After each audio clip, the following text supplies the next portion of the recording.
Now, I'm an MD. It would behoove me to tell you that MDs are better than DOs. What's up, everyone? If you're a veteran to my channel, welcome back. If not, hello. My name is Mike. I'm an internal medicine doctor. I'm an MD. And I want to talk about the war between MDs and DOs. The reason I didn't want to make this video is because I like to stay out of these arguments that really don't mean anything. But I was asked to weigh in by too many people to ignore them, so here we are. I just got home from work clothes. I'm tired, I'm hungry, filter is gonna be This all stems from an interview that Hasan Minhaj did on Jimmy Fallon. Now, Hasan Minhaj, if you don't know who he is, because I'll be honest, I didn't before this. He's a comedian, he's an actor, he's a writer, seems like an overall pretty funny guy, but he made some comments that were harmful to the DO community. I'll let you watch this clip. So unfortunately, here at 5:30, I just get an email from YouTube saying, hey, we can't play this clip because NBC put a copyright claim against you, and they don't let anybody do anything with their stuff. So, bummer. So I'll leave the clip link down below, and you can check it out.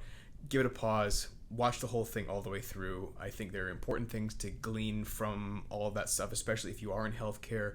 Pay close attention to it.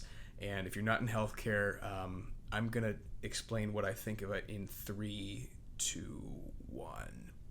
So there's a lot to unpack there, and I've given it a little bit of thought, although my filter is off, but I have given it some thought. The first thing I want to say is I do actually appreciate that he talked about fertility issues in men. That is something that does not get enough attention. That is indeed a thing, and it shouldn't be something that men are embarrassed about. It's actually our first step in examining the fertility of a couple if they're trying to have kids and they can't. The man usually goes first. Now, I'm not a fertility expert by any stretch of the imagination, but that much I do know. Man goes first. But the real crux of this is the MD versus DO war. Now, I'm an MD. It would behoove me to tell you that MDs are better than DOs. I'm also a scientist, so I like being correct. As far as I'm concerned, there's really not a difference. You know, he compared it to Coke to RC Cola. Nah, it's like Coke to Coke. Now, I think a lot of this stems from, I don't know, maybe 20 or 30 years ago, when the DO profession didn't get the respect the MD profession got, but I want to give you a couple of examples. I had my shoulder fixed in, 15 years ago.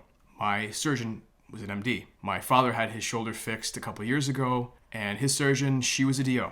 One of my residency mates, who is now a chief resident, he's a DO, and I didn't know he was a DO until like the week before he became chief resident. One of my buddies who is a year below me, he's a DO, and I didn't know until I'd known him for a year and a half. One of my other previous co-residents is now chief at a different hospital, and she's a DO. We can't tell, so I bet if you're not in medicine, neither can you. I want to be honest, there's not a war going on between MDs and DOs. I don't care if the person next to me is a DO or an MD. It doesn't matter as long as you're a competent physician. Now, we all take the same shelf exams. We all take the same USMLE step exams throughout medical school and into residency, and we all take the same board exams. Does it really matter? No. So this war that's been propagating, the differences between MDs and DOs, at the end of the day, it really doesn't matter. He mentioned that the doctor failed out of a Caribbean med school twice.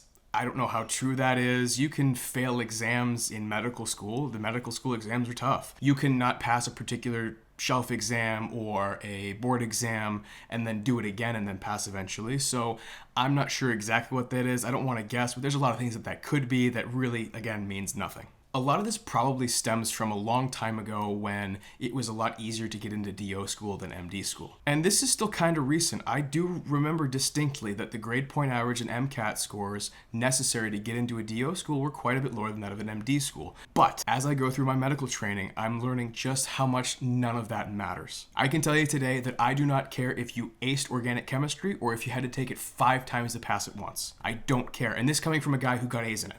I don't care. It has nothing to do with your ability to be a physician. So if you think college GPA is super, super important, it is to get in, but after that, nobody cares. If you think your MCAT score is super, super important, it is to get in, but then nobody cares. I can't tell you what any of my friends in residency got on their MCATs for their GPAs, what their majors were, because I never cared. Frankly, because it's not important. It has no bearing on whether or not you can be a good physician. I will say this too, this whole thing seemed like a bit. Now, Hasan is a comedian, he's a writer, this is what he does, he's good at it, he's a funny guy. I will say there was a lot going on here that didn't make sense from a medical standpoint, and it seemed like he was trying to concoct a funny story, And I hope that's the case, but I really did want to hammer home that there is no difference between MDs and DOs in quality of the care you're going to get in any part of the hospital.